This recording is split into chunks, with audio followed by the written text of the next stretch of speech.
The dark night part 3। अगर आपने इसका पार्ट 2 नहीं देखा तो मेरे चैनल पर जाकर देख सकते हैं। अभी हम पार्ट 3 में देखते हैं। जोकर उसके पास जाता है और उसे कहता है कि ये मत समझना कि मेरी वजह से तुम्हारी दोस्त की डेथ हुई, क्योंकि मैं तो उस वक्त बैटमैन के पास था और हो सकता है कि ये सब उन लोगों की ही गेम हो, तो तुम उन लोगों से अपना बदला जरूर लेना। जोकर उससे कहता है कि अगर तुम्हें अभी भी लगता है कि इस सब के पीछे मैं हूं तो तुम मुझे शूट कर दो, लेकिन वो जोकर को नहीं मारता। जोकर उस हॉस्पिटल से बाहर आ जाता है और बाहर आते ही उस हॉस्पिटल को एक्सप्लोड कर देता है, लेकिन लकली किसी की भी जान नहीं जाती क्योंकि पुलिस ने सब हॉस्पिटल को खाली करवा दी है। हॉस्पिटल में ब्लास्ट होने के बाद किसी को कुछ पता नहीं चल रहा होता कि वो लॉयर कहां पर गया। इस सब की वजह से वो शहर के लोग काफी डर रहे थे और सोच रहे थे कि हम ये शहर छोड़कर ही चले जाएं। दूसरी तरफ हम देखते हैं कि लॉयर जिंदा होता है। अब हम बैटमैन को भी देखते हैं जो कि जोकर को ढूंढ रहा होता है। उसने पूरे शहर में ट्रैकर्स लगाए होते हैं जिसके वजह से जोकर का पता चल सके। उसने एक बिल्डिंग में जोकर मिल भी जाता है और उसने बाहर अपने बहुत सारे आदमी रखे हुए थे, लेकिन असल में जोकर ने उन लोगों को अपने कब्जे में किया हुआ था और बैटमैन इस बात को समझ चुका था। वो जाकर उन सब लोगों को बचा लेता है। अब हमें 2 बोर्ड दिखाई जाती है। एक बोर्ड के अंदर नॉर्मल लोग थे और एक बोर्ड के अंदर क्रिमिनल्स थे। उन दोनों बोर्ड में जोकर की आवाज आती है कि मैंने इन बोर्ड में बॉम्ब लगाए हुए हैं, मैं इन दोनों बोर्ड्स को उड़ा दूंगा, लेकिन अगर तुम लोग अपनी जान बचाना चाहते हो तो तुम दोनों की बोट्स में एक एक रिमोट है।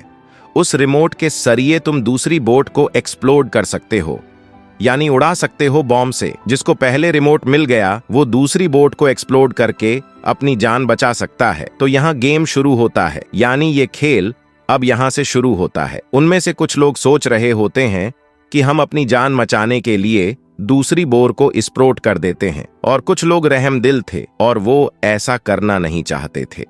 जोकर की सोच के बिल्कुल खिलाफ था।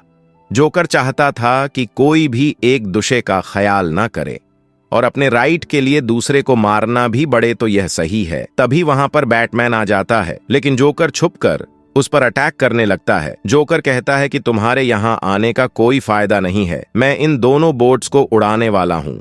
दोनों बोट्स को एक्सप्लोड करने का टाइम आ चुका था, लेकिन दोनों बोट्स में से कोई भी वो बटन पुश नहीं करता जिसे दूसरी बोट वाले मारे जाए, क्योंकि उन सबके दिलों में अभी भी इंसानियत और रहमदिल बाकी थी। जोकर को बिल्कुल अच्छी नहीं लग रही इस बात को, लेकिन वो बटन पुश करने ही वाला होता है कि दोनों बोट्स एक्सप्लोड हो जाए, वो लोग मारे जाएं। लेकिन तभी वहां पर बैटमैन आ जाता है और उसे धक्का दे देता है। जोकर यहाँ पर सैड होने की बजाय, परेशान होने की बजाय बहुत खुश हो जाता है। भला क्यों? क्योंकि वो यही तो चाहता था कि बैटमैन अपने असूलों से बाहर निकल आए और किसी ना किसी को जरूर मारे, क्योंकि बैटमैन ने आज तक किसी का कत्ल नहीं किया था। लेकिन बैटमैन भी अपने असूल कैसे ढूंढने दे सकता था। उसके तरफ एक रस्सी पहनकर उसे बचा लेता है।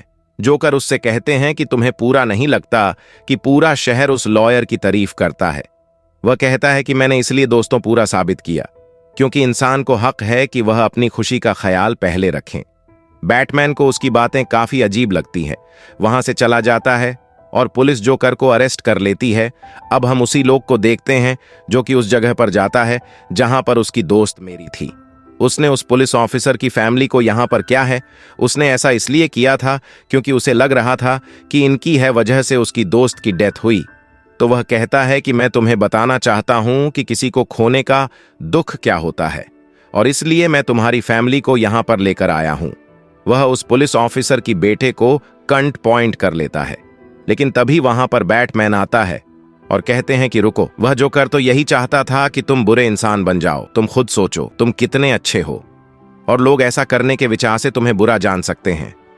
इस वजह से जोकर अपने प्लान में कामयाब हो जाएगा कि कोई अच्छा इंसान मुजरिम भी बन सकता है। लोहर के पास एक सिक्का था जिसे उछालकर वह फैसला किया करता था कि इस बंदे को मारूं या ना। वो सिक्का उछालता है तो वो ये फैसला आता है कि बैटमैन को मार दो। वो बैटमैन को शूट कर देता है और फिर वो खुद पर कंपाउंड करता है और दोबारा से सिक्का उछालता है, लेकिन सिक्के में ये नहीं आता कि खुद को मारो। तो अब वो पुलिस ऑफिसर के बेटे पर कंड रख लेता है। लेकिन इससे पहले कि वो उस बच्चे को कुछ भी कर पाता, बैटमैन आता है और उसे धक्का दे देता है, जिसकी वजह से उसकी डेथ हो जाती है। पुलिसमैन तो जैसे सर पकड़ कर रह जाता है। वो कहता है कि जोकर जो चाहता था वही हुआ, यानी जो लॉयर था वो बहुत ईमानदार था, उसको वो बुरा प्रूफ करते हैं, उसको मुजरिम समझने लगे लोग, और ऐसा ही हुआ। दूसरी बार वो यह चाहता था कि बैटमैन किसी ना किसी को जरूर मारे और उसका लोगों को बख्शने वाला रूल टूट जाए, तो यह भी हो चुका। आज बैटमैन उससे कहता है कि मैं ऐसा हरगिज़ नहीं होने दूंगा, तुम यही शो करना कि उस लॉयर ने जिससे को मारा है उसका कातिल भी मैं हूं, तो कम से कम दुनिया उसे दो हीरो समझे ना। बैटमैन कहता है कि मेरा क्या मेरा चेहरा था, आज तक किसी नहीं देखा, तो उससे कोई फर्क नहीं पड़ेगा कि लोग मुझे बुरा समझें या अच्छा। पुलिसमैन ऐसा करना नहीं चाहता था, लेकिन उसे फिर भी करना पड़ता है ताकि किसी एक की इमेज तो खराब ना हो। अब उस सब लोगों में डिक्लेयर कर देता है, यानी बता देता है कि लूयर बहुत अच्छा इंसान था। अब सब लोग उस लूयर को दोबारा से ईमानदार समझने लगते हैं। अब उनकी नजर में बैटमैन एक विलियन से कम नहीं था। सब लोग फिर से अपने अपने काम पर लग जाते हैं और इसी के साथ मूवी एंड हो जाती है। लेकिन आपको ऐसे ही तरीके के और भी वीडियो चाहिए तो मेरे चैनल को सब्सक्राइब करना ना भूलिएगा। मैं मिलूंगा अगली वीडियो में। अलविदा दोस्तों।